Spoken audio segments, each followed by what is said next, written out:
اہل کفر کی طرف سے اور مستشرقین طرف سے اعتراض یہ ہے کہ جانور کو ذبح کر کے کھانا یہ بہت بڑا ظلم ہے، تم اپنی زبان کے چسکے کے لیے جانور کو ذبح کرتے ہو اور کھا لیتے ہو۔ جواب سماعت فرمائیں، ہم کہتے ہیں قرآن کریم سورۃ البقرہ آیت نمبر 29، هو الذی خلق لکم ما فی الارض جمیعا، اللہ نے تو تمام چیزوں کو انسان کے لیے پیدا کیا ہے۔ سورۃ النحل آیت نمبر 61، وَلَوْ يُؤَاخِذُ اللَّهُ النَّاسَ بِظُلْمِهِمْ مَا تَرَكَ عَلَيْهَا مِن دَابَّةٍ، اگر اللہ تعالیٰ انسان کے گناہوں کی وجہ سے انسان کی پکڑ شروع کرے تو زمین پر ایک جانور بھی زندہ نہ چھوڑے۔ کیوں؟ اس لیے کہ جانور تو انسان کے لیے تھا، جب انسان کو نہیں رکھنا تو جانور کو کیوں رکھیں گے؟ سورۃ الفاتر صفحہ نمبر آیت نمبر 45، وَلَوْ يُؤَاخِذُ اللَّهُ النَّاسَ بِمَا كَسَبُوا مَا تَرَكَ عَلَىٰ ظَهْرِهَا مِن دَابَّةٍ، اگر اللہ تعالیٰ انسان کے گناہوں کو اس کا مواخذہ کرے تو زمین پر کسی بھی جانور کو زندہ نہ رہنے دے۔ جواب کا خلاصہ کیا ہے؟ یہ انسان کے لیے ہے جانور، تو جب ہے ہی انسان کے لیے تو اگر انسان اس کو اپنی لذت کے لیے ذبح کر کے کھا لے تو اس میں اشکال کی بات کیا ہے؟ جواب نمبر 2، جانور کو ذبح کرتے وقت شریعت کا حکم یہ ہے کہ چھری تیز کر کے ذبح کرو تاکہ جانور کی روح آسانی سے نکلے، اس کو تکلیف نہ ہو، تو اسی وجہ سے شریعت نے رعایت کی نا تاکہ اس کے اوپر ظلم نہ ہو۔ دیکھیں صحیح مسلم کتاب الاضحیہ باب استحباب الضحیہ، حضرت عائشہ رضی اللہ تعالیٰ عنہ فرماتی ہیں ان رسول اللہ صلی اللہ علیہ وسلم امر بکبش اقرن یطأ فی سواد ویبرک فی سواد وینظر فی سواد فأتی بہ لیضحی بہ فقال لها، حضور پاک صلی اللہ علیہ وسلم فرمایا ایک مرتبہ سینگوں والا ایسا مینڈا لانے کا حکم دیا جس کے پاؤں، پیٹ اور آنکھیں سیاہ ہوں، پاؤں بھی سیاہ ہوں، پیٹ بھی سیاہ ہو، آنکھیں بھی سیاہ ہو، یعنی خوبصورت مینڈا، فرمایا اس کو لے کر آؤ۔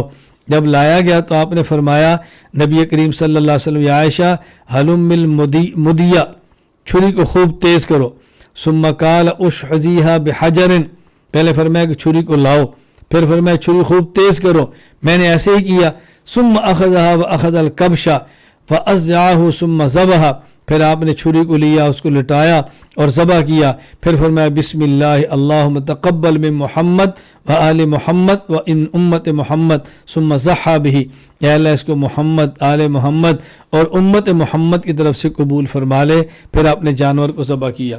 جواب نمبر 3، دیکھیں جانور کو ذبح کرتے وقت حکم ہے کہ اللہ کا نام لو، جب جانور پر اللہ کا نام لیں تو وہ خوشی میں جانور اپنی جان کو دیتا ہے جس کی تکلیف وہ محسوس نہیں کرتا۔ یہ بات سمجھ لیں، یہ بالکل ایسے ہی ہے جیسے سنن نسی باب ما یجد الشہید من العلم کے اندر حدیث موجود ہے۔ حضرت ابو ہریرہ فرماتے ہیں رسول اللہ صلی اللہ علیہ وسلم فرمایا ما یجد الشہید من مسل القتل الا کما یجد احدکم من مسل القرصہ، کہ جب کوئی شخص اللہ کے راستے میں جان دیتا ہے وہ اتنی سی تکلیف محسوس کرتا ہے جتنی چونٹی کے کاٹنے کی ہوتی ہے، تو جس طرح وہ اللہ کے نام پہ قربان دیتا ہے اور جان دیتا ہے اور جھوم جاتا ہے، اسی طرح جانور جب اللہ کا نام لیا جائے وہ جانور اللہ کے نام پہ مست ہو کر اپنی جان کو دیتا ہے۔ اب آپ کے ذہن میں اشکال ضرور آئے گا، اگر تکلیف نہیں ہوتی تو جانور دوڑتا کیوں ہے، درد نہیں ہوتی تو دوڑتا کیوں ہے؟ دیکھیں جب آدمی اللہ کے راستے میں جان دیتا ہے، شہید ہوتا ہے، تو ہمیں تو محسوس ہوتا ہے اس کو تکلیف ہو رہی ہے، تو حضور فرما رہے اتنی بھی نہیں ہوتی اتنی تکلیف جتنی چونٹی کے کاٹنے کی ہے۔ اس کا مطلب کیا ہے؟ دیکھیں ایک ہے شہید ہونے والے کو زخموں کی تکلیف، یہ الگ ہے، ایک ہے شہید ہونے والے کو روح کے نکلنے کی تکلیف، یہ الگ ہے۔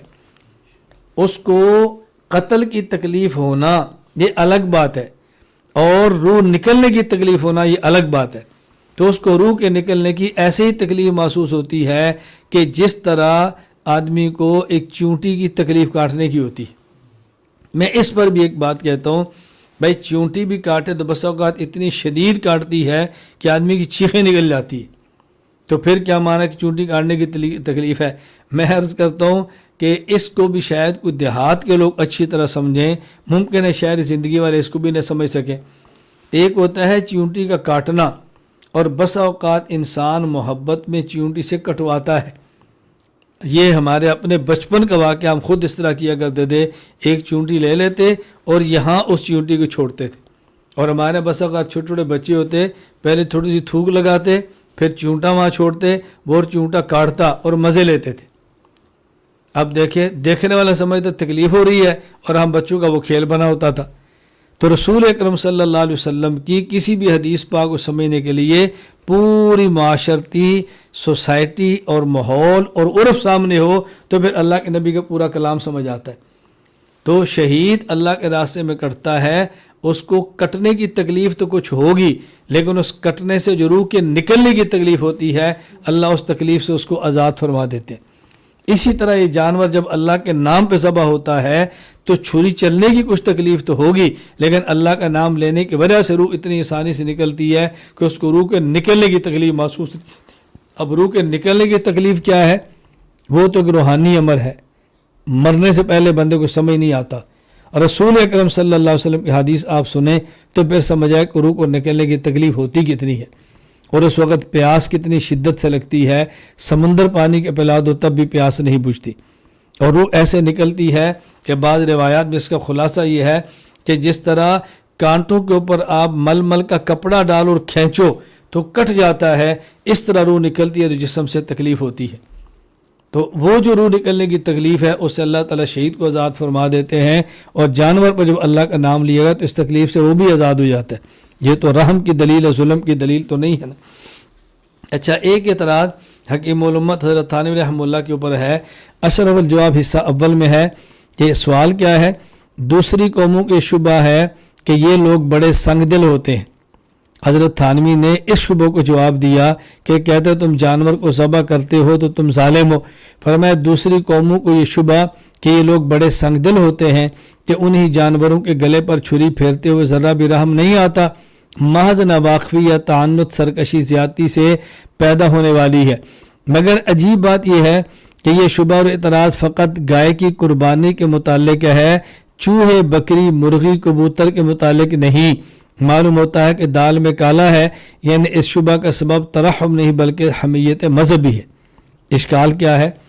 حضرت تھانوی رحمہ اللہ فرماتے ہیں اگر ہم گائے، اگر ہم اونٹ، اگر ہم بکری کو ذبح کریں تو تم کہتے ہو جی یہ ظالم ہے، ان کے اندر رحم نہیں ہے، اپنے لذت کے لیے ان نے جانور ذبح کر دیا.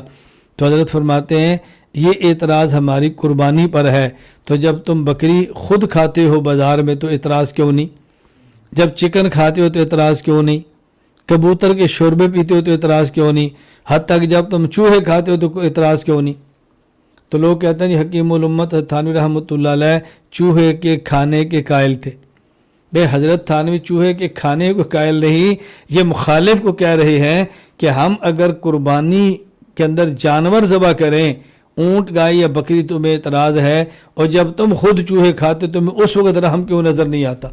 تو اگر رحم ہی بنیاد ہوتا ہے اعتراض کی تو پھر یہ لوگ چوہے کھانے چھوڑ دیتے، یہ لوگ کبوتر کھانے چھوڑ دیتے. تو معلوم ہوتا ہے کہ رحم بنیاد نہیں ہے بلکہ صرف اپنے مذہب کی غیرت کی وجہ سے اسے اعتراض کرتے ہیں.